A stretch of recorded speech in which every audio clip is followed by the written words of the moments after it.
казино боюнча болчу да. Правительство Кыргызстана поддерживает концепцию законопроекта об открытии казино в стране. Об этом на заседании Жогорку Кенеша заявил постоянный представитель Кабмина в ЖК Алмазбек Абытов. Он отметил, что правительство в скором времени направит свои предложения по данному законопроекту в парламент. Напомним, что депутаты парламента, экс-спикер Дастанбек Джумабеков и Бактыбек Турузбеков предложили возобновить работу казино и букмекерских контор в Кыргызстане, которые еще в 2012 году оказались вне закона. Недавно избранный президент Садыр Жапаров также поддержал идею возвращения азартных игр в стране, объяснив это тем, что в Кыргызстане все равно уже взимаются налоги с продажи алкоголя и от продажи свинины, а казино, как он выразился в интервью журналисту ОТРК, более халяльное, чем продажа свинины или алкогольных напитков.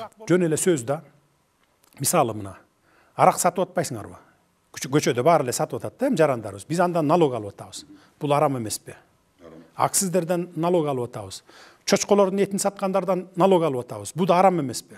Эми казино аларга караганда эми казино адалыраак болуш керек. Эми мен баягы аалым эмесмин, молдо эмесмин. Бирок эми казинодон да алышыбыз керек. Бул жерде миллиард сомдор келет бюджетке. Редакция Хабарху обратилась за комментарием к известной кыргызской журналистке Перизат Кыргызбаевой. Продвижение правительством законопроекта о казино может говорить только об одном, что правительство имеет свой интерес на этот счет. Все мы знаем, что казино имеет важное значение для коррупционеров и экономических преступников. Там отмываются нелегальные доходы коррумпированных государственных чиновников. Так как Кыргызстан страна мусульманская, народ выражает несогласие с законопроектом об открытии казино, обосновывая это запретом Всевышнего. В народе звучат такие лозунги, как «харам ни к чему хорошему не приведет», «нет блага в хараме» и так далее, и цитируются аяты из Корана. А общественные деятели и активисты провели митинг против закона о казино. Вообще не очень смотрю. Почему? Ну, потому что казино – это грех.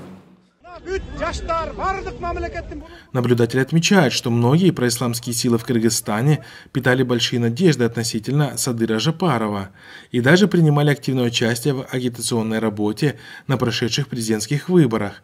Однако после избрания президентом Жапаров не оправдал их ожиданий, что в принципе было вполне ожидаемо, учитывая тот факт, что его кандидатуру традиционно одобрила Москва.